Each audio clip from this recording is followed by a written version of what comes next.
پاکستان کے اس دور میں، اس سندھ کے اس بے بسی کے دور میں حکمرانوں کی میں نے آپ کے سامنے بات کی، مجھے وزیر اعظم سے یا اس حکومت سے کوئی امید ہی نہیں رہ گئی ہے. ان کی وجہ سے تو یہ سب کچھ ہو رہا ہے. پیپلز پارٹی، میں نے آپ کو تفصیل سے بات بتائی ہے، تو وہ تو نہیں کر سکتے پیپلز پارٹی کے خلاف، ان کو نہیں روک سکتے، اس لیے کہ ان کو اپنی حکومت چلانی ہے. اور اب تو بالکل واضح ہو گئی ہے بات کہ بھائی اسی پیپلز پارٹی کے ساتھ مل کر وہ سینٹ کا چیئرمین بنوا رہے ہیں، اسی پیپلز پارٹی کے ساتھ مل کر وہ بلوچستان کی حکومت ختم کروا رہے ہیں. تو اس پیپلز پارٹی کے خلاف وہ کیسے کھڑے ہوں گے؟ تو مجھے تو ان سے امید نہیں ہے. لیکن میں آپ کے ذریعے پاکستان کے آرمی چیف جنرل باجوہ صاحب کو میں آواز لگانا چاہتا ہوں. مجھ پر لوگ اعتراض کریں گے جمہوری دور ہے، آپ آرمی چیف کی بات کریں، تو بھائی کیا یو این پی فورس کو آواز لگائیں؟ کہاں جائیں ہم کس کے پاس جائیں؟ پھر کس کو آواز لگائیں؟ چونکہ یہ کراچی ایک سینسٹیو علاقہ ہے، یہاں پر را کی پینیٹریشن رہی ہے، یہاں پر سیکیورٹی کے معاملات رہے ہیں. پاکستان کی لا انفورسمنٹ ایجنسیز نے یہاں کے امن کو برقرار قائم کرنے میں بڑی قربانی دی ہے. میں پاکستان کے حکمرانوں کو وارن کرنا چاہتا ہوں کہ کراچی کا امن کسی بھی وقت تہوبالا ہو سکتا ہے.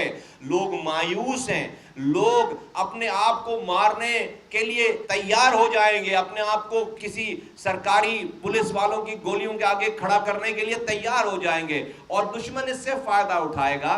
تو خدا کے واسطے اپنا انفلوئنس استعمال کریں. میں آرمی چیف جناب باجوہ صاحب سے ریکویسٹ کرتا ہوں کہ بھائی اس سندھ کے شہری علاقوں کے لوگوں کی داد رسی، ان کے مسائل کے اوپر توجہ دی جائے.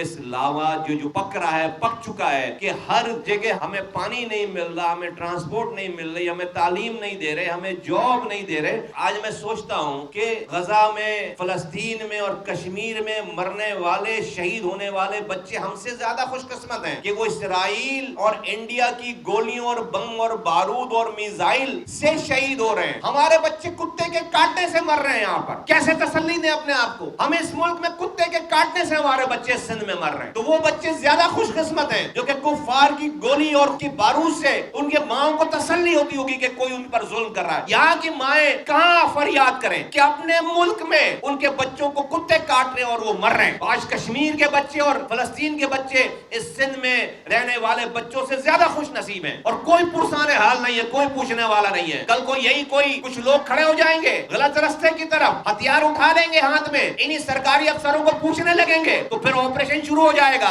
آج نہیں پوچھ رہے، آج آ کر نہیں دیکھ رہے کہ بھائی کیا حال ہے، پھر آپریشن شروع ہو جائے گا، دہشت گرد پکڑنے شروع ہو جائیں گے، نوجوانوں کے آنکھوں پہ پٹیاں باندھ کر پھر جو ہے وہ گرفتاری شروع ہو جائے گی. اور بھائی آج بچاؤ نا نوجوانوں کو دہشت گرد بننے سے.